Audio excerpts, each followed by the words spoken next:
സാദിഖലി തങ്ങളുടെ ആഹ്വാനം തന്നെ വേണ്ടി വരും ഇവിടെ എന്നതാണ്. അത് മറ്റാർക്കും സാധ്യമല്ലെന്നതാണ് ഈ സമ്മേളനം തെളിയിക്കുന്ന ഒരു കാര്യം. ഒരു കാര്യം കേന്ദ്ര ഗവൺമെന്റ് മനസ്സിലാക്കണം. 4 കൊല്ലം കൊണ്ട് $63 ഇന്ത്യ മഹാരാജ്യത്തിലെ 80% വരുന്ന ഹിന്ദു സഹോദരന്മാർ. പക്ഷേ ആ വിലയിളവ് അനുഭവിക്കാൻ അവർക്ക് കഴിഞ്ഞിട്ടില്ല. നിങ്ങള് മുസ്ലിം വിരുദ്ധമായ ഒരുപാട് ബില്ലുകൾ കൊണ്ടുവന്നു. നിങ്ങൾ GDP ഉയർത്താൻ കഴിഞ്ഞു. നിത്യോപയോഗ സാധനങ്ങളുടെ വില കുറക്കാൻ കഴിഞ്ഞു. എന്തിന്? വർഗീയതയുടെ പേരിൽ നിങ്ങൾ ഹിന്ദു സമൂഹത്തിന് വേണ്ടിയല്ലേ സംസാരിക്കുന്നത്?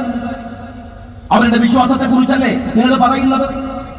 എങ്കിൽ അമ്പലത്തിലെ പൂജാദ്രവ്യങ്ങളുടെ വില കുറച്ചോ? ഈ 11 കൊല്ലം കൊണ്ട് വിശ്വാസികൾക്ക് പൂജ നടത്താനുള്ള അവർ വാങ്ങുന്ന പൂജാദ്രവ്യങ്ങൾക്ക് വില കുറക്കാൻ കഴിഞ്ഞോ നിങ്ങൾക്ക്? മുസ്ലിങ്ങൾക്ക് ഈ ബില്ല് കൊണ്ടുവന്നത് കൊണ്ട് തൊഴിലില്ലായ്മ പരിഹരിച്ചോ നിങ്ങൾ ഈ ബില്ല് കൊണ്ട്?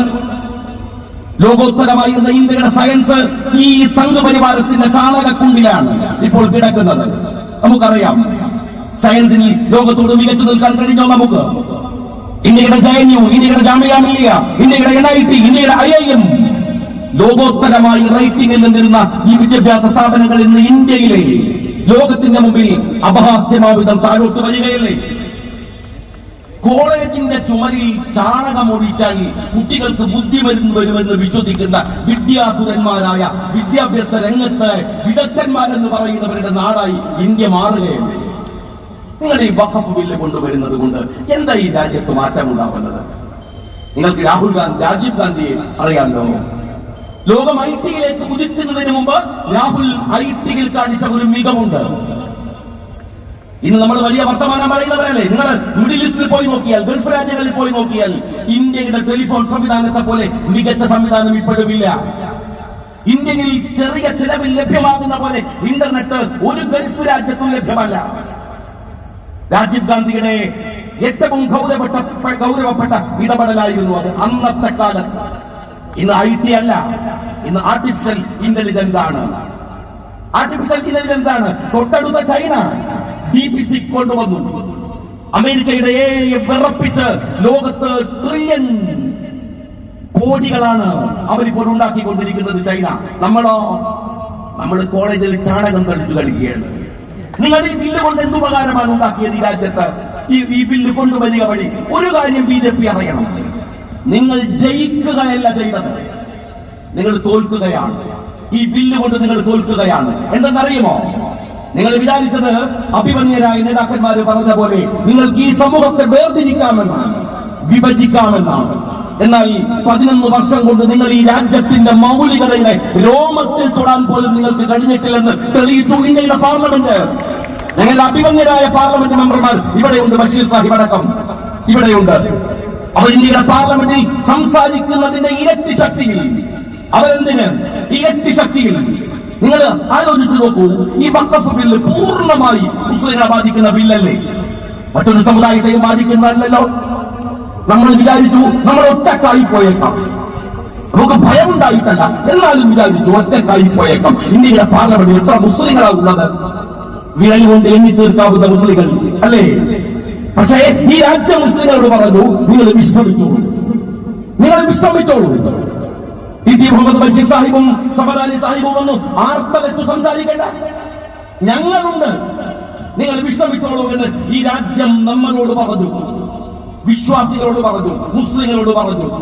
മുസ്ലിങ്ങൾ മാത്രമല്ല, ക്രിസ്ത്യാനി മാത്രമല്ല, സിഖുകാരൻ മാത്രമല്ല, മൈനോറിറ്റി കമ്മ്യൂണിറ്റിയായ ഈ രാജ്യത്തിലെ ഏതൊരു സമുദായവും, ഇന്ത്യയിലെ അവസാനത്തെ പൗരനും അവന്റെ പ്രശ്നം ഈ രാജ്യത്തിന്റെ പ്രശ്നമാകുമ്പോഴേ ഇത് ഇന്ത്യയാവൂ എന്ന് പറഞ്ഞ് ഗാന്ധിജിയുടെ വാക്കുകളെ ഏറ്റെടുത്തുകൊണ്ടാണ് ഇന്ത്യയുടെ പാർലമെന്റിനകത്ത് മതേതര വിശ്വാസികൾ ഈ സമുദായത്തെ നെഞ്ചോട് ചേർത്ത് പിടിച്ചത്, അവരെ കൂട്ടിപ്പിടിച്ചത്.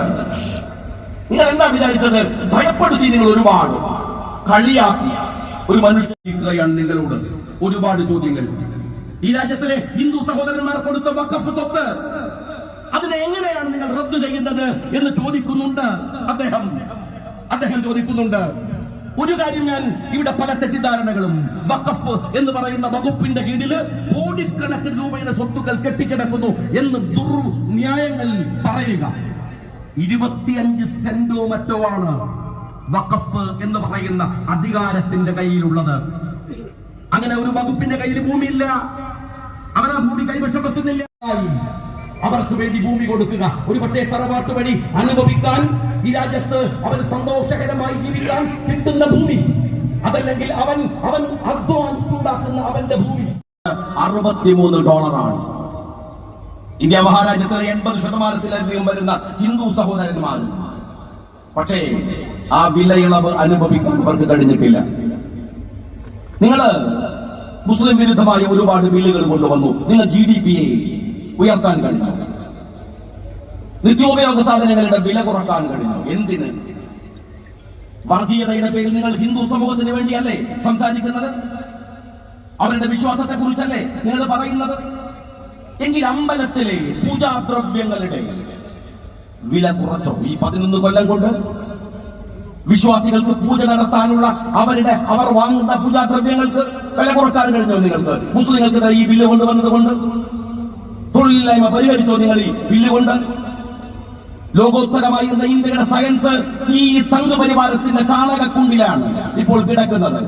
നമുക്കറിയാം, സയൻസിന് ലോകത്തോട് മികച്ചു നിൽക്കാൻ കഴിഞ്ഞോ നമുക്ക്? ഇന്ത്യയുടെ JNU, ഇന്ത്യയുടെ ജാമിയ മില്ലിയ, ഇന്ത്യയുടെ NIT, ഇന്ത്യയുടെ IIM, ലോകോത്തരമായി റേറ്റിംഗിൽ നിന്നിരുന്ന ഈ വിദ്യാഭ്യാസ സ്ഥാപനങ്ങൾ ഇന്ന് ഇന്ത്യയിലെ ലോകത്തിന്റെ മുമ്പിൽ അപഹാസ്യമാവിധം താഴോട്ട് വരികയല്ലേ?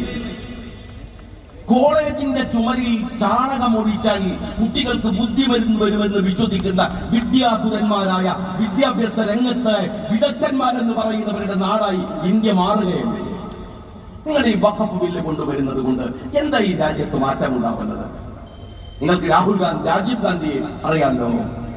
ലോകം IT-യിലേക്ക് കുതിക്കുന്നതിന് മുമ്പ് രാഹുൽ IT-യിൽ കാണിച്ച ഒരു മികവുണ്ട്.